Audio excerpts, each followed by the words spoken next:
ആ ആ ശരി.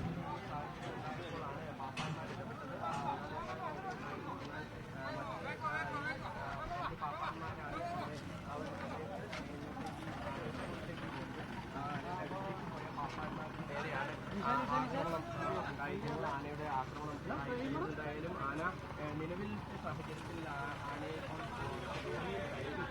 ദൃശ്യങ്ങളിൽ കാണുന്നത് വാഴ്വാടി കാശിനാഥൻ എന്ന ആനയെ ലോറിയിൽ കയറ്റി ഇവിടെ നിന്നും നീക്കുന്നതാണ്. ആന ഇപ്പോൾ അക്രമകാരിയല്ല. ആന അല്പസമയം മുമ്പ് പ്രദേശത്ത് വലിയ രീതിയിൽ ആക്രമണം അഴിച്ചുവിട്ടിരുന്നു. ഷീറ്റൊക്കെ തന്നെ പൊളിക്കുന്ന സ്ഥിതിയിലേക്ക് കാര്യങ്ങൾ പോയി. ആനയുടെ ആക്രമണത്തിലാണ് ഇത്തരത്തിൽ പാപ്പാൻ മരിക്കുന്ന സ്ഥിതി ഉണ്ടായിരുന്നത്.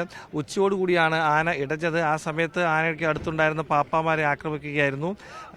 ആ സമയത്ത് കൂടെ ഉണ്ടായിരുന്ന അമൽ, ശ്രീകുട്ടൻ എന്നീ 2 പാപ്പാമാർക്കാണ് ആക്രമണം ഉണ്ടായത്. ഇതിൽ രണ്ടാം പാപ്പാൻ ശ്രീകുട്ടൻ നെഞ്ചിൽ ചവിട്ടതിനെ തുടർന്ന് ആശുപത്രിയിൽ എത്തുന്നതിന് മുമ്പേ മരിക്കുന്ന സ്ഥിതിയുണ്ടായി. ഇന്നലെയും ആന ഇവിടെ രാത്രി എഴുന്നള്ളിപ്പിനിടെ ഇവിടെ പ്രശ്നമുണ്ടാക്കിയിരുന്നു. ഉടൻ തന്നെ ദേവസ്വത്തിൻ്റെ ഈ പറമ്പിലേക്ക് മാറ്റുകയായിരുന്നു. പക്ഷേ വേണ്ടത്ര സുരക്ഷയിലല്ല ആനയെ രാത്രി തളച്ചത് എന്നുള്ള ആക്ഷേപം ശക്തമാണ്. അതിനിടയിലാണ് ഇന്ന് രാവിലെ ആനയ്ക്ക് പട്ടയിട്ട് കൊടുക്കാൻ പാപ്പാമാർ പോയപ്പോൾ ഇത്തരത്തിലൊരു ദാരുണാന്ത്യം സംഭവിച്ചത്.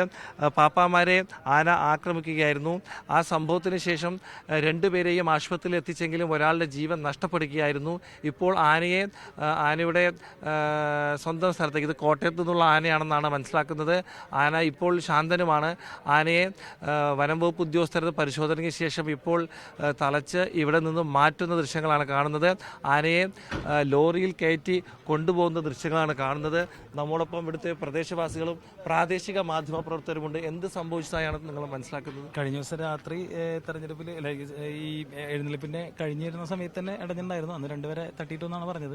അത് കഴിഞ്ഞപ്പോൾ ആനയ്ക്ക് ഇങ്ങനെ പ്രശ്നങ്ങൾ തോന്നിയ സ്ഥിതിക്ക് ദേവസ്വം പറഞ്ഞു രാവിലത്തെ എഴുന്നള്ളിപ്പിലൊന്നും പാടില്ല, പിന്നെ എത്രയും പെട്ടെന്ന് ഒന്ന് കൊണ്ടുപോകാൻ പറഞ്ഞിട്ടുണ്ടായിരുന്നു. പക്ഷേ രാത്രി തൽക്കാലത്ത് നിലയിൽ ഇവിടെ കൊട്ടിലാക്കൽ പറമ്പിൽ ആനയ്ക്ക് തറിയൊഴിക്കുന്ന ഭാഗത്ത് കെട്ടിയിരിക്കുകയായിരുന്നു. അതിനുശേഷം ഇന്ന് രാവിലെ പാപ്പന്മാരെ അതിന് സമീപത്തുണ്ടായിരുന്നു. പക്ഷെ ഒരു പാപ്പൻ കിടന്നുറങ്ങായിരുന്നു എന്നാണ് പറഞ്ഞു കേട്ടത്. അപ്പോഴാണ് ഈ ആന പെട്ടെന്നൊരു ഇടച്ചിലുണ്ടായത്. ഇടഞ്ഞങ്ങനെ തന്നെ പാപ്പാനെ നെഞ്ചിൽ ചവിട്ടായിരുന്നു പറഞ്ഞത്. അത് ഒന്നാം പാപ്പൻ അതിനെ തടുക്കാൻ ശ്രമിച്ചെങ്കിൽ ആളുടെ കൈക്ക് പരിക്കേറ്റിട്ടുണ്ട്. ഇപ്പോൾ ജനറൽ ആശുപത്രിയിലേക്ക് കൊണ്ടുപോയി സ്കാനിങ്ങിന് കൊണ്ടുപോയിട്ടെന്ന് പറഞ്ഞത്. പാപ്പാന്റെ മൃതദേഹം ഇപ്പോൾ ജനറൽ ആശുപത്രിയിലെ മോർച്ചറിലേക്ക് മാറ്റിയിട്ടുണ്ടെന്നാണ്. രണ്ടാമത്താളുടെ സ്ഥിതിയെക്കുറിച്ച് എന്തെങ്കിലും അറിയാമോ? അത് കൈക്കാണ് പരിക്കുന്നതാണ് പറഞ്ഞത്. അതിൽ കൂടുതൽ വ്യക്തതയില്ല പിന്നെ എങ്ങനെയാണെന്നുള്ളത്. മറ്റ് സംഭവങ്ങളൊന്നും ഉണ്ടായിട്ടില്ല, മറ്റാനങ്ങളൊന്നും ഇടയിൽ അങ്ങനെയൊന്നും ഉണ്ടായിട്ടില്ല. അപ്പോൾ ഇന്നലത്തോടു കൂടി ഇന്നലെ മാത്രമേ ഇതിന് അനുമതി ഉണ്ടായിരുന്നുള്ളത്. കഴിഞ്ഞു എന്ന് പറഞ്ഞത് ഫോറസ്റ്റുകാർ ഇപ്പോൾ അങ്ങനെ തന്നെയാണ് പറഞ്ഞത്. അനുമതി കഴിഞ്ഞ ദിവസം ഒരു 57 ആനകളോളം ഇവിടെ മെഡിക്കൽ ചെക്കപ്പ് ഒക്കെ കഴിഞ്ഞാണ്, ഫിറ്റ്നസ് ഒക്കെ പരിശോധിച്ചിട്ടാണ് ഇപ്പോൾ എഴുന്നള്ളിപ്പ് നടത്തിയിരിക്കുന്നത്. മറ്റു പ്രശ്നങ്ങളൊന്നും ഇവിടെ പറഞ്ഞ് കേട്ടിരുന്നില്ല. ഇത് പെട്ടെന്നായിരുന്നു ഉണ്ടായിരുന്നത്. കാരണം ലക്ഷണങ്ങൾ കണ്ടുകൊണ്ട് ഇപ്പം ഒരു മാറ്റി. കഴിഞ്ഞ രാത്രി എഴുന്നള്ളിപ്പിൽ 2 പേര് ആന ഇടഞ്ഞ് 2 പേര് വീണു. അപ്പോൾ തന്നെ മാറ്റിയിരുന്നു. പിന്നെ വേറെ പ്രശ്നങ്ങളൊന്നും പറഞ്ഞു കേട്ടിട്ടില്ല അവിടെ. അതാണ് ഇപ്പോൾ നിലവിൽ.